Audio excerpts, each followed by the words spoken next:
Go. Let's go. Okay, hi guys. We're here today to do talk about our legal and ethical part of our nursing, I think it's 509B. So we're going to start off talking about the legal start first, or legal parts first.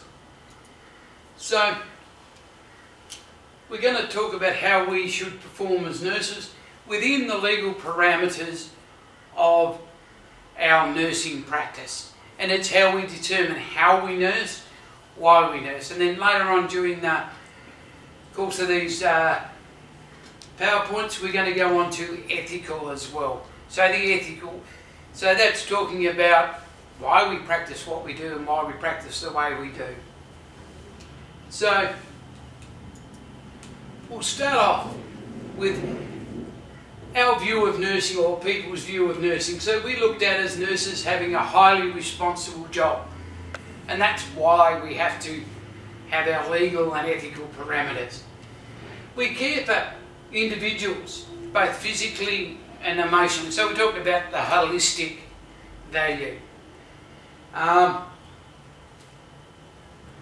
we're talking about how we manage, it talks about privilege and personal rewards. So there's rules about if someone gives us money that's beyond our normal wage as to how we deal with that. And keeping our community standards and our skills so that we continue to be trusted and respected by our community. And on the other side there, it talks about all the different codes and standards of practice, scope of practice, policies and procedures. They're the things that govern how we do it, when we do it, why we do it. So, the law for nursing provides a framework for all our nursing actions, everything we do. It differentiates our responsibilities. What do you hear that term, that's not a nursing duty? Well, no. This is what tells us what is a nursing duty compared to what the physiotherapist has to do, or the occupational therapist, or a doctor. Nurses can't diagnose a medical condition. So this gives us what nursing is all about. And it establishes our boundaries, right, for nursing action. So it tells us in an emergency, what can we actually do? As a nurse, we can start CPR.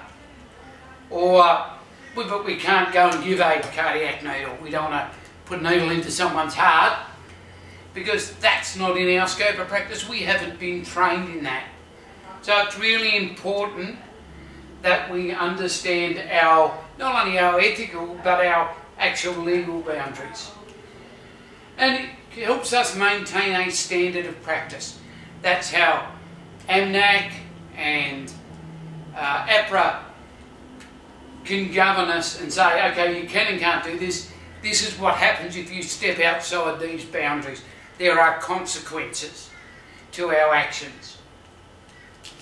And so that gives us our accountability. And then we're governed. That accountability is governed by legislation, which we'll discuss shortly, regulations, and organisational policies and procedures. So they all vary from state to state. They also vary, in the case of policy and procedure, from organisation to organisation. So we work for Queensland Health, or MATA, or Flinders in New South Wales. They will always have a different type of local policy and procedure which will govern what we can do and what products we use to achieve our goals.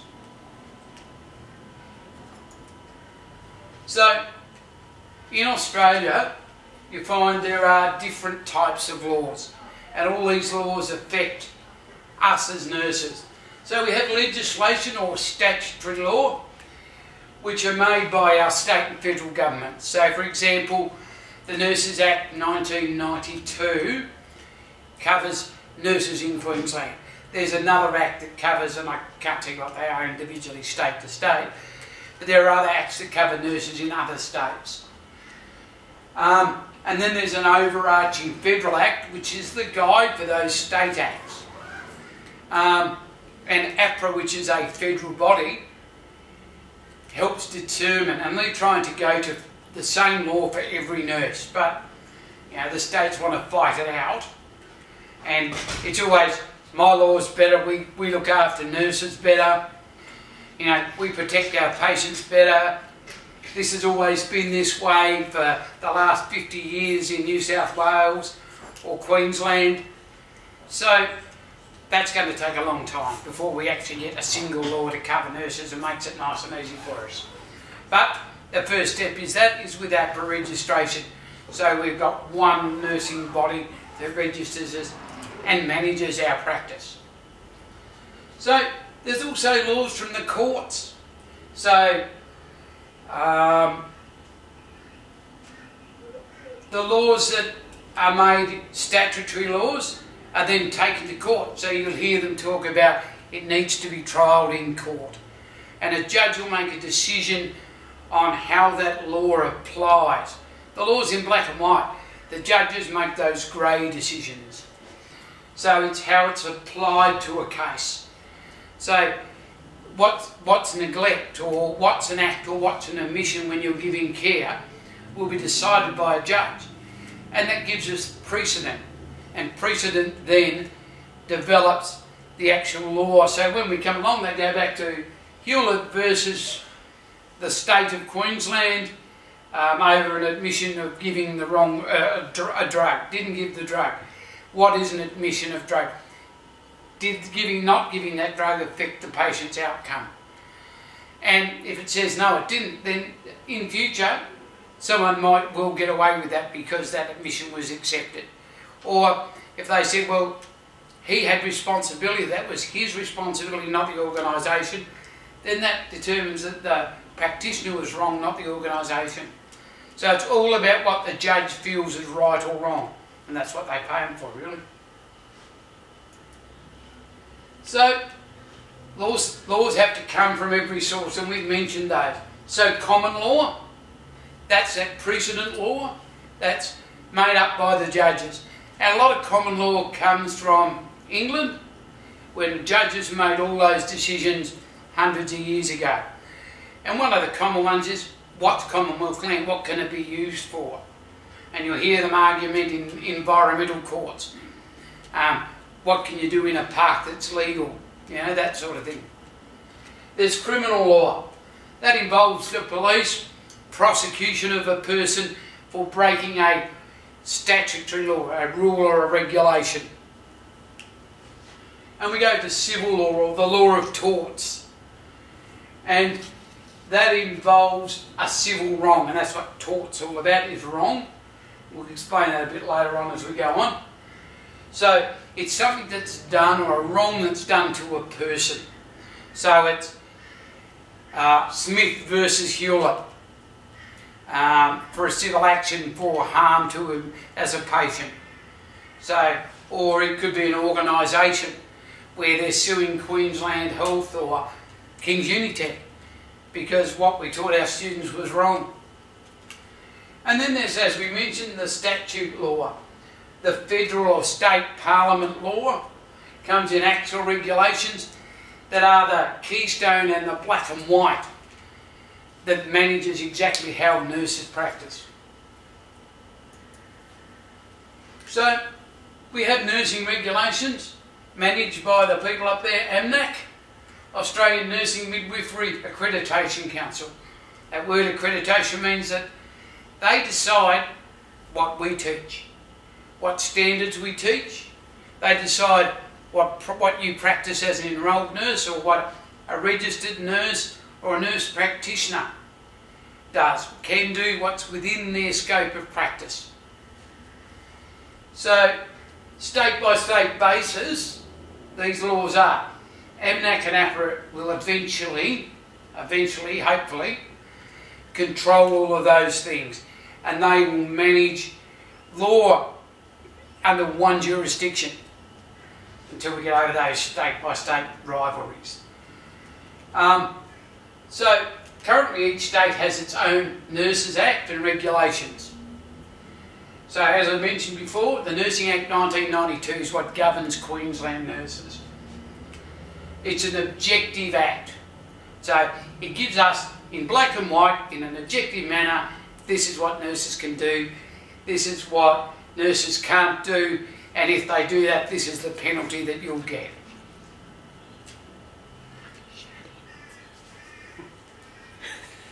Pause. Can you pause for a second?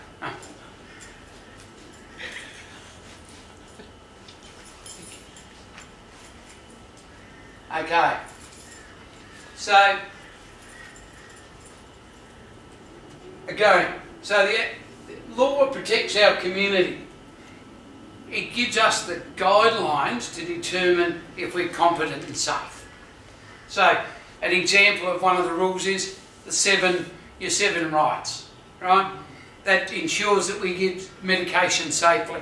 If we don't follow it, we can be prosecuted for negligence, either civilly, or if it affects someone, we could be charged with manslaughter and convicted of manslaughter if we gave the wrong drug and it killed the patient. And it wasn't deliberate, of course.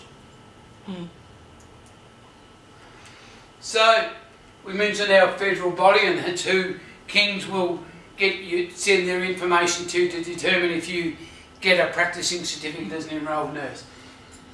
So that's our federal body is APRA, which is the Australian Health Practitioners Regulation Agency. And that's a yearly registration. So AMNAC come under APRA, and they'll determine how competent you have to be. And you've probably heard about CPD points, which are the incompetencies that you have to maintain your licence to practice. So APRA control all that. You fill out all your forms, and each year you fill out another form and a survey, and you answer a series of questions. And online they'll say, yeah, you can be registered, but then they can come along and they can audit you to make sure that you have met 20 CPD points. They'll come along and say, okay, prove that you've done these things. You say that you've read articles and you've given a lecture, prove it. And you'll have to produce that to them.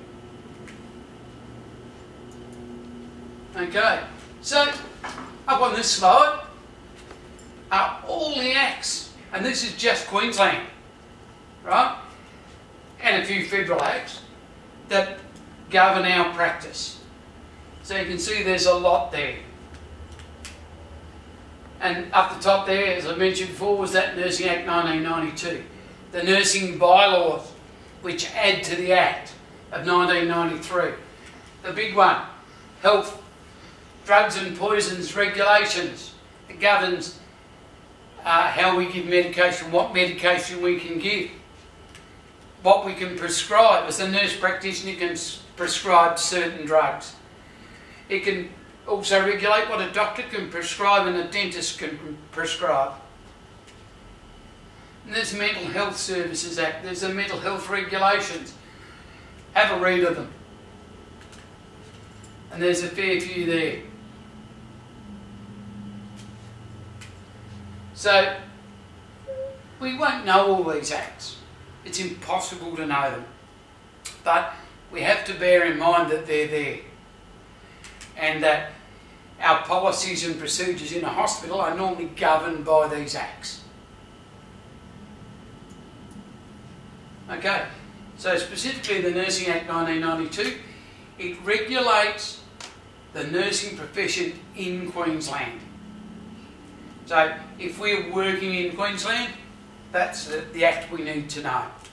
And it also often takes into account, in the way it's constructed, the other acts that have come before it. So APRA, I mentioned, are our overarching governing body. They are the people that licence us, and with AMNAC underneath determine what our practice is. So they develop policy. So policy is about nursing, what institutions can you nurse in, what's considered nursing practice, our scope of practice, so the range of things that we can do. So as an EN you can't put down a nasogastric tube, but you can remove one. That's in your scope of practice. Endorsement, so it says if we can get additional skills. So ENs in particular, they can get advanced practice ENs. So you might get an endorsement for advanced practice in an operating theatre. Or with registered nurses, it can be an endorsement to be a midwife. So there are lots of other things that we can do. And competency. So what is a reasonable standard for me to be able to practice, how competent I am to be able to look after a patient and make decisions about that patient's healthcare. And it also has a tribunal, both a professional tribunal, so what professional standards, what professional behaviour is expected, and a regulatory tribunal, which can determine if we do something wrong, whether we're deregistered, whether we can be restricted. For example, a drug, a nurse is found to be addicted to a medication. Valium is a simple example. They could say, okay, you have to attend, sorry, pause for a moment, my brain, sorry, thank you. Okay, back again. So it determines if we have to attend rehabilitation, and then whilst we're attending that rehabilitation, and they can still consider you an addict, they will stop you being able to go into a drug room. So you have to inform your employer, and you have to inform APRA where you're working so they can inform your employer as to what restrictions are on your licence. And that will be written on your licence. So your employer's obligated to read your licence or check on the APRA website to see if you're restricted in any way. So that's what the tribunal will determine. So I mentioned AMNAC before. So the Australian Nursing Midwifery Accreditation Council. So they set specific nursing standards just for nursing. APRA cover a huge range of other professions, and they're slowly getting all healthcare professions under APRA. AMNAC's just about nursing and midwives. Code of ethics, code of conduct, and again, competencies. They determine what they are. APRA says this is what you have to do. So they give us the accreditation standard as an individual and as an organisation. So King's is controlled by AMNAC as to what we teach. So they say here's a module on medication. So you have to teach medication safety, you have to teach how to do medication calculations for these areas. And that's written up into a standard of teaching. And they come along and they check us to make sure that we are actually teaching you that. And if we're not, they'll take away our accreditation, we can't teach. We can't teach nursing anyway. So, along with this, they also have codes of ethics, and that comes out of AMNAC and is approved by APRA. A bit complicated sometimes. But, so the code of ethics has a purpose, and in one of the later PowerPoints we'll just talk specifically about what ethics are. The purpose is, right, it identifies the fundamental moral commitments of our profession as nurses. So, what we are committing to. One of those fundamental principles is advocacy for a patient. If we're going to advocate for a patient, so it says when we sign our registration that we will be an advocate for our patient. And a prime example of that happened to me. A patient was ordered by a doctor ibuprofen. Now, ibuprofen can be considered damaging to the kidney, so it can be considered nephrotoxic. I looked at it and thought, oh, this kid's only got one kidney. Should we be giving that? Now, should I say, well, the doctor's ordered, I'll have to give it? No. Because I'm an advocate for my patient, I said to the doctor, in a nice way, as nice as you can be, look, Doc, you realise this child only has one kidney. Have they told you that? I knew they had, but you have to be a bit tactful sometimes. And he went, mumble, mumble, mumble. Look, you want me to give him ibuprofen, but ibuprofen's not recommended for people with poor renal function. Does that include one kidney? And he went, mumble, mumble, I'll give him something else. Right? He wasn't happy about it, but he recognised that I was advocating for my patient. He didn't hold it against me. We get on quite well still. On the odd occasion, if he makes a mistake, I remind him of it. But it's important that I stood up for that patient, because it could have risked them having, it might not have done anything, but it might have damaged their kidneys further. We don't want to be doing that. So sometimes we have to advocate. Or we see a carer treating a patient inappropriately, hitting them, threatening them. We are advised to advocate for our patient and say, you can't do that, and report it. Report it to the organisation, to the carer's business or place of work, whoever employs her, and saying she's inappropriately treating patients. So that's protecting our patients' rights. It's part of our duty of care.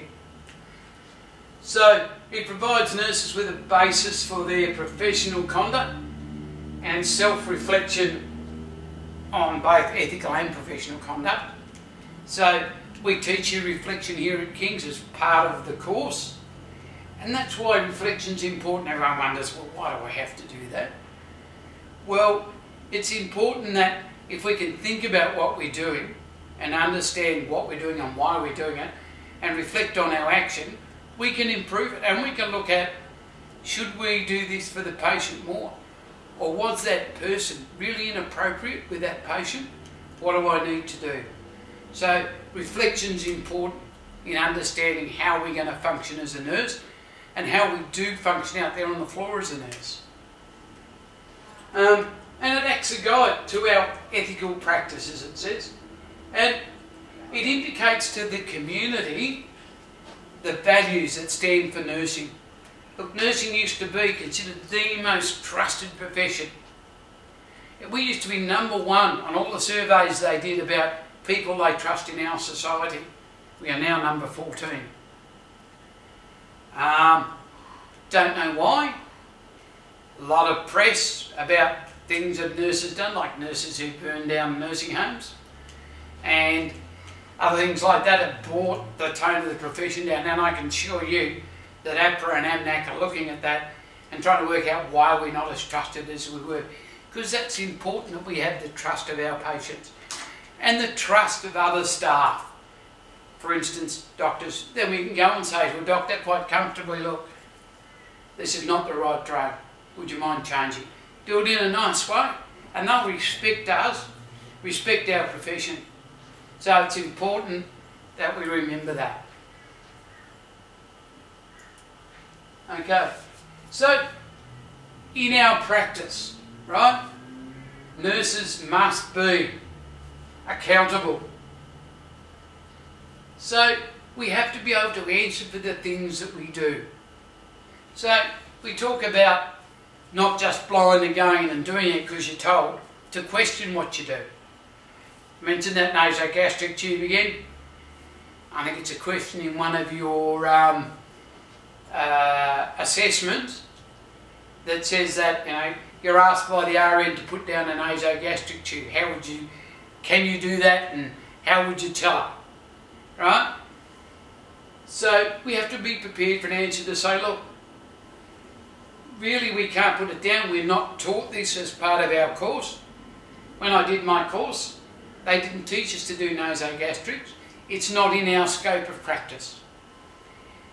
Is it in the organisation scope of practice? Can you show me in the policies and procedure where it says that I as an EN can put that nasogastric down, and I'll happily do it. And then you give me the appropriate education. Right? So it's about It's about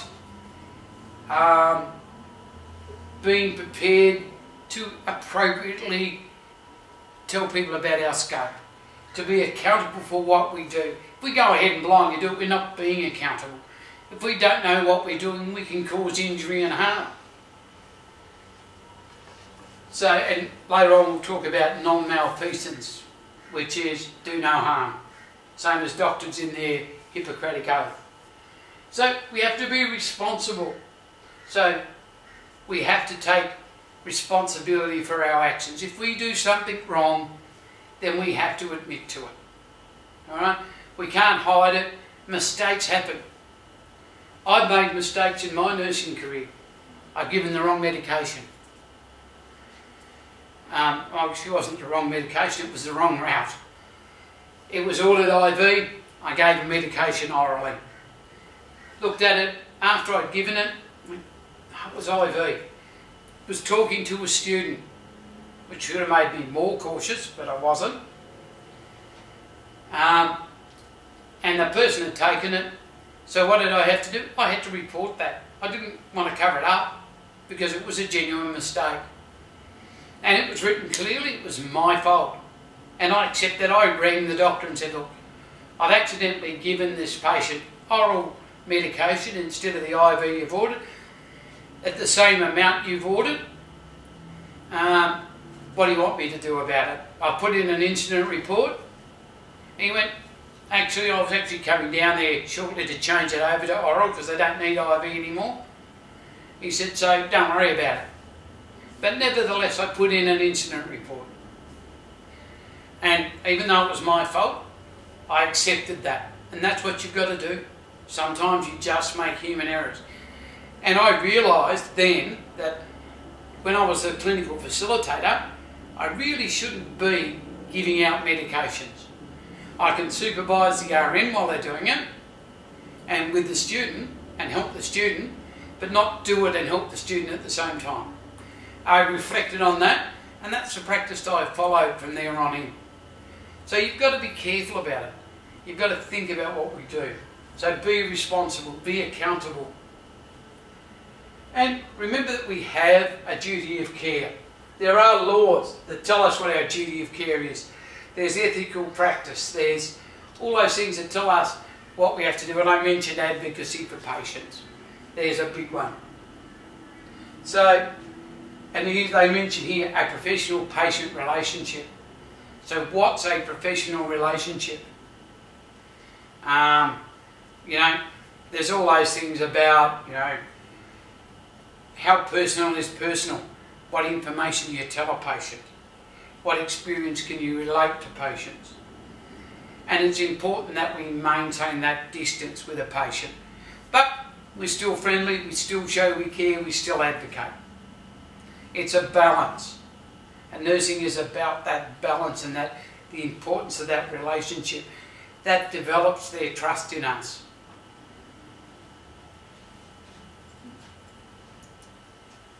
So, we're talking about the Code of Ethics, and there's 8 value statements in the Code of Ethics, and something that you should read up on. As I said, we'll talk about ethics a bit more later on. So, one of the really big ones is we value the quality nursing care for all people, and that we value and respect value, respect and kindness for self and others. Be kind to ourselves as a profession, be kind to ourselves as an individual, and be kind to our patients and their families, that holistic care. And holistic care includes your co-workers. You know, okay, you're under stress, your patient's very unwell, you got to remember that they feel that as well. You're not the only person that's looking after them. The doctor gets stressed because he's got a patient that he needs to deal with as well. So respect and kindness for everybody to give the best outcome for our patient. You know, family are going to want to come in there and hold their hand. There's nothing wrong with that. In ED, in resuscitation, particularly with children, we encourage families to come in and be there, because then they can see what we do, how much we do, how hard we work to try and save their patients' lives or their family members' lives. And it lets them feel part of the process. They can hold their child's hand or hold Nana's hand or, you know, mum or dad's hand and be there and feel part of the process. And it's hard sometimes because you have to duck around them and sometimes you have to put them out of the room. But at least they've had that opportunity. Rather than going out there cold and say, look, I'm sorry, but your mum and dad have passed away. And then they get upset because they would have liked to have been there for it. You know, to be there and let mum and dad be the last people they see. You know, or whatever it may be. So we have to consider that. And that's what it's about. And there's the other ones there. I won't go deeply into them or we'll be here all day. So have a look at ethical management of information, confidentiality, privacy. And we talked about that. We talk about that particularly in domiciliary nursing later in your third semester, about the information we leave in a patient's home, where we leave it, who can access it. I come from the military and I worked on the principle I need to know. So if someone's HIV positive, who actually needs to know that? Will there be any benefit or risk if they don't know it? So we need to know what HIV is, what it can do. So we need to know about that illness and how it's spread, so we can determine who needs to know that. If we're dealing with their blood products, there is a risk, but there are lots of other ways to catch HIV other than by being in the room and having a cough on you or something like that. That's, you know, knowledge of the disease. So if it's not spread by droplet transmission, then we don't need to tell everybody.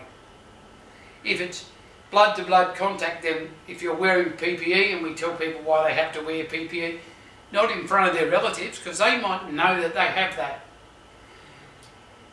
You know, we can tell the other nursing staff, but confine it to that group, the people that are looking after them, or have the potential to look after them. But if it's something like tuberculosis, where it's high risk, and we have big signs up that says wear a mask, wear a gown, wear your PPE, it's important that everybody knows that who's got the potential to enter that room. Physiotherapists, everybody knows that you can't go in there because it's highly infectious. So have a read of those. I recommend them to you. The Code of Conduct.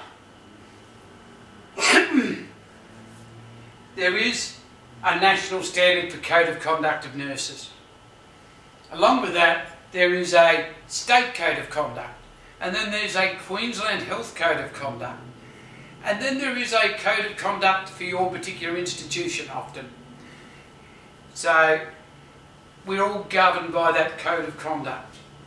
And wherever you go, whether it is as a student or as an enrolled nurse, you need to read your Code of Conduct to find out the rules that govern your practice in Queensland Health. And they sometimes give you some good ideas about dealing with people outside.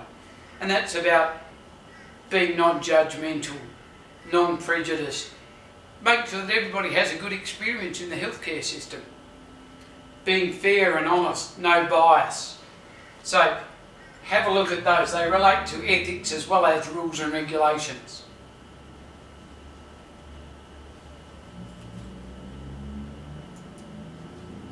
So this is one of the Federal Code of Conduct.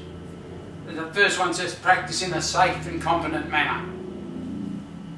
Okay, practice in accordance with the agreed standards of the profession. So our AMNAC standards, our APRA standards. Not bringing discredit upon the reputation of the nursing profession, ethically and or legally. So there's lots of those to read through. And there's another one, refrain from engaging in exploitation and misinformation and misinterpretation in relation to healthcare products and nursing services. So we can't promote a particular medication if we're working as a nurse in a hospital. You must take Maxilon because that's the best drug. We're not an advertising for a drug company. all right? We can't go out and do that, all right? In other countries you can, but not in Australia, which is a good thing. So again, I recommend you read your code of conduct and work your way through it. Competencies. So AMNAC is where we need to be competent in. So things like informing public of standards they can expect from nurses. What sort of care will you get from a nurse in your home? You expect them to be honest. You expect them to be up to date with the latest information. So you get a wound care nurse, you don't want someone who was trained in the 50s who's never done an update and wants to go and pour iodine directly into your wound, or sprinkle a bit of salt over it, or sulphur powder. What you want is someone who understands that there's alginates and hydrogels that can fill it up, and you know, there's local anaesthetic that you can do before you give your wound care. So you want people that have a high standard of care. Determine eligibility to practice with courses from elsewhere. So you're trained in New Zealand. Does that meet the Australian standard? Are there additional things that you need to do? When you go to America, if you go to America as a registered nurse, I hadn't done midwifery. So I had to, in order to work in America, I have to do 20 hours in a midwifery ward, base ward, so postnatal care, delivery suite, those sorts of things before I could practice as a general nurse in America. So they're important skills to know. And when they come to Australia, we know that standard's there as well. Because, not so much in the nursing profession, but I was a fireman and we met these American firemen, and they were, as firemen in Australia, you're familiar with all the equipment on the fire truck. You can run out a hose, you know how the pump works, you know how to drive the vehicle. In America they have a person that just rolls out the hose. He's a fireman.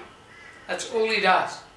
He's the hose roller. Another guy connects it up and points it at the fire. If they came out here to be a fireman, they would have to be retrained because all they know is hose and connecting it up. So, same principle applies to nursing. That's why a lot of countries like Australian nurses, because they are very generally trained. Again, a competent enrolled nurse, and have a read of that. Get the opportunity to get hold of the PowerPoint, come and see me, and I will give you a copy of this PowerPoint, and you can have a look through it and look at what makes an enrolled nurse competent. Again, if I go through that, it'll take us a few hours. So, we're going on to complaints. It's a big part of nursing. People will complain, and sometimes they will compliment you, but let me tell you, as a nurse with a lot of experience, more complaints than compliments, as a general rule. So, who can complain? Right? Clients. So, your patient, he can complain about the care you give or the care you don't give, or the fact that he couldn't find you for 8 hours, you never saw him on the shift. There might be a reason why that is. You might have expected the other nurse that was working with you to go in there because you've got a really sick patient, but they don't know that. So they will make a complaint. Then you'll get external complaints, because they'll complain to their family. Haven't seen that, I don't know who's looking after me today. Haven't seen them all day. Had that happen a lot. Well, have you been? I've seen the patient, look, here I saw it, I gave him his medication. And that was one of those things, that was one of those complaints that brought about nurses having to introduce themselves to patients, because we all look the same. It's true. Even some of the women have moustaches. But that's what brought about an introduction. Hi, I'm Neville. I'm looking after you today.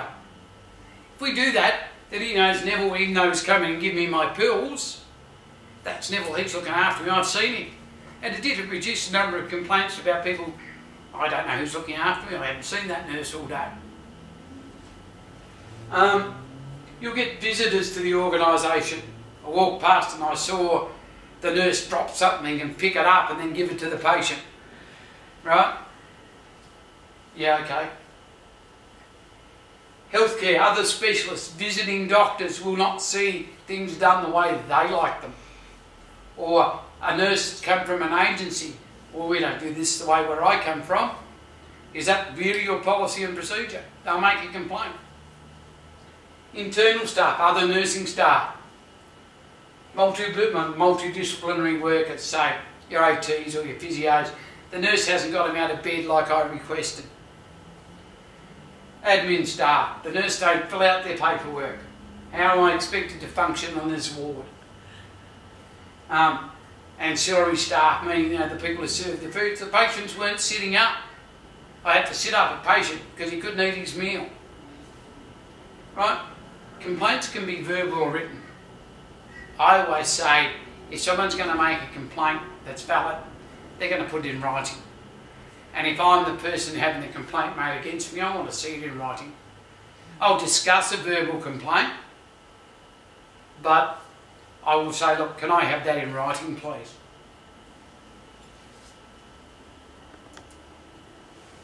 So, client complaints. There are 6 steps, right? Okay, this is an example of how you can do it. Never take a complaint personally. Absolutely not. They might say he smells. You might smell for a reason. People can get nasty because they're distressed and upset and all that. It's not a personal thing, they're just venting. Have a look at how your client sees you. The example of not introducing yourself. They don't see you as the nurse looking after them. They don't know who you are. Nurses are hard to tell who's nurse, because sometimes a nurse will have divided a room in half. That nurse ignores me. They're supposed to be looking after me. Oh no, the other nurse looks after you. Oh, how would I know that? He didn't introduce himself. Alright? Acknowledge that they've got a reasonable thing to feel that way, because they do feel that way. You're not going to say, well, no, you shouldn't feel that way. Explain. Accept that that's how they feel. Where possible, work with the client to come up with a good solution. So the nurse comes in and if he introduces himself, I know who he is. And that's true. Right? Document it.